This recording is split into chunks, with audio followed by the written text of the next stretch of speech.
This will be a rather just a video where I'm sharing my thoughts about. Ooh, fuck! See the lizard. You can see, you can't see. Wait, just move. Oh. Fucking hell, man. These reptiles and all that just suddenly come out from somewhere. It's so fucking scary sometimes. It's like a jump scare. Okay. Anyway. If I see even a lizard, I get scared. Okay, I was telling you. This video is more of a personal thing, which I wanted to share with you. So just letting you know in advance. My I have this uncle. Okay, his name is Harry. Harry, my godfather. He, in Christians you have this. Okay, if when you're giving the child a name, the person says, "Okay, I'm giving this name," or whatever. Okay, so he is supposed to be this godfather of mine. When I was young, trust me when I say this, I worshipped that man. I absolutely worshipped that man. I adored that man. He was larger than life. All our family, he was the only one who used to work on a ship as an engineer. Okay, so when he used to work on a ship, he used to travel around the world. He used to go to different countries. So where rest of the family people, they were like, see this is, he is 91 or 92 years old, this man. He works every day in the sun. Huh? Every day in the sun he works. Sure, he's my landlord. Okay. So what I was telling you is, so this my uncle, Harry, where most of the other relatives were villagers, in the village of Mangalore, or they were in Bombay, Mumbai as you call it now. This guy, working on a ship, used to travel to foreign countries like the Middle East, Europe and all this. So he got to see a lot of the world. And obviously when you get to see the world, you do all your crazy stuff. He has never confided in us what all he did. But you could clearly make out the guy was stylish, the guy was hip, the guy was happening. Very well behaved, very articulate. And he was, robust. He was built well because, engineering is a physical activity. So he was very strong. And he had an amazing voice. He had a deep voice, like Kabir Bedi. Kabir Bedi was an Indian actor. Like he had a deep voice, And he had like a mustache and, "Oh, Loy, how are you?" He used to go like, So people used to adore him. He was well built. He was good looking. He was good looking in the sense he just looked rough and tough. And I loved that man. I admired him. He was my hero. And whenever I used to go to India once in 3 years, how families in UAE go to India, I used to love to meet him. I was excited to meet him. I wanted to meet him. And given that he was earning much more better than any one of us, he was very successful. In terms of money, they had their own house, and their house had amazing decor. Okay? They had an apartment in Veera Desai. It's Veera Desai Road. Yeah, Veera Desai Road. Amboli, I think that's the name. Ambivali, some society, they were there. Okay, group of buildings. So this was when he was in his 30s and 40s, and it went on to his 50s. However, later on, if you see my video, 2011 Loy Machedo suicide,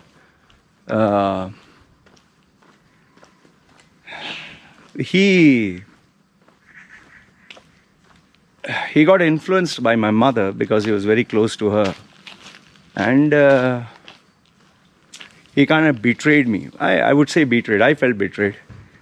All I wanted was just to stay in his house until my situation improved, because I had no money, I had no place to stay, and nothing. So I called him up and I said, "Uncle, can you help me?" Initially he had said yes, but after my mother brainwashed him saying, I don't know what the fuck she told him, when I called him again and said, okay, now I'm coming to India, you know, obviously I could make out he had drank alcohol because his voice was slurring. He said, what the fuck you think this is a orphanage, you know? You think I'm sitting here to take care of people like you, you know, roadside this, that. He went on. He was literally screaming on the phone. I was so confused. I was like, what the fuck just happened?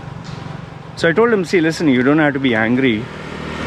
You don't have to abuse and anything, you know, because I always had a good relationship with him. I always looked up to him. So I said, if you don't want me to come, it's fine. I understand. It's okay. And I could kind of make out that he was sad when he told me this. He was in tears. He was crying. So he put the phone down, smashed it down.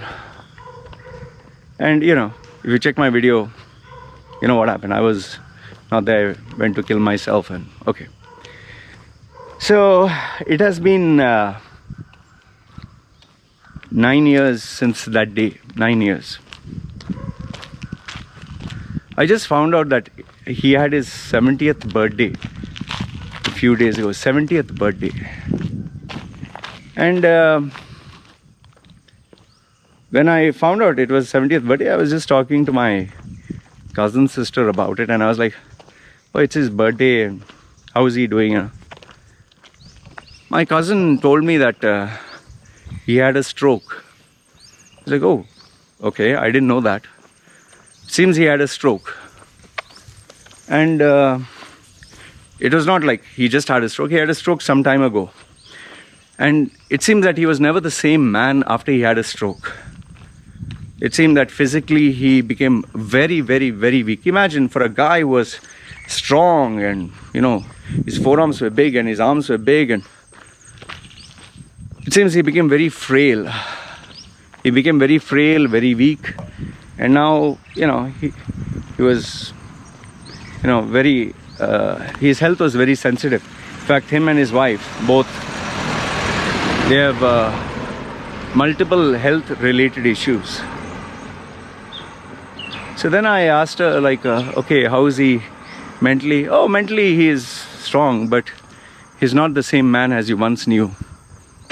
It seems that the whole day he's either sitting or sleeping or really weak. You know, deep down, I kind of felt sad for him. You know, to think that this man, once upon a time, was a towering figure, larger than life.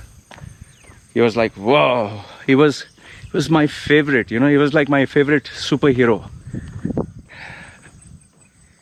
You know, I understand he made his choices. You know, he doesn't owe me anything. And this video is not to hate on him. But the very fact that, you know, when you are young, you're invincible. But when you grow old, life just fucking changes, man. I'm sure you have people in your family who you looked up to, who was like invincible, strong and handsome and beautiful. But when they become old, like, they're relegated to their loneliness, you know. That's why, to tell you a fact, I don't want to live that long. I just want to die by 60, 70, 60. The only reason why I might want to stay alive is just have a baby to look after. Others, when you become so old and so frail and so weak, who is there to take care of you, man? I don't expect my wife or my baby to take care of me. I really don't. You know? So it's sad when you think about it, that someone who was so strong, someone who was so invincible, someone who was so powerful, this is what has happened to them. And then you begin to reflect and think, if this can happen to them, what about me? And that keeps you really grounded, you know. That keeps you really grounded. It makes you humble. Because you can't be invincible, you can't be superhuman, you know. Age catches up. And when it does, you'll not be the same person that you are. For me, I just have I just have respectable memories of him. But obviously, as time changes, people change. We go our own separate paths. So for me, those memories of my childhood where I admired him will always be there. But apart from that, now there's nothing.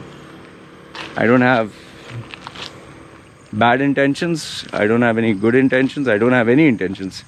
I wish him well. It's, let him live the last years of his life.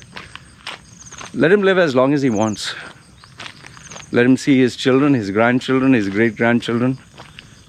And let him know that he lived a fulfilled life, Because it doesn't matter to me. But this whole experience, this conversation that I had and this realization just makes you realize, fuck. Today you're up there. Tomorrow what is going to happen? We're all going to get old, man. We're all going to get old. And one fine day, finished. 6 feet underground. And that'll be the end for all of us. The end. Anyway, just thought I'd share this with you. Let me know if you had any relative or friend or anyone. I think if it's a relative, it'll be much more special. So let me know if you know anyone, and I'd like to read your thoughts always. Alright? It's me signing off. Are you fed up of life? Earning a pathetic salary, working long hours, having an ungrateful boss, facing office politics, the constant fear of losing your job, and after paying rent, groceries, shopping, and children's expenses, you are left with hardly any savings. Is this the life you dreamed of? Or do you wish to change your life forever? Meet Loy Machedo, the world's #1 personal branding coach. He will help you identify the real you, position and sell yourself by getting the job of your dreams, and make good money anywhere in the world. If you do not believe me, Google his name, Loy Machedo, and you will find 2 million web links online and over 200 recommendations from very happy clients. So the question is, do you want to change your life? If yes, then contact Loy Machedo. www.loymachedo.com. Who is loymachedo.com? Thinkpersonalbranding.com. What are you waiting for? Do it now.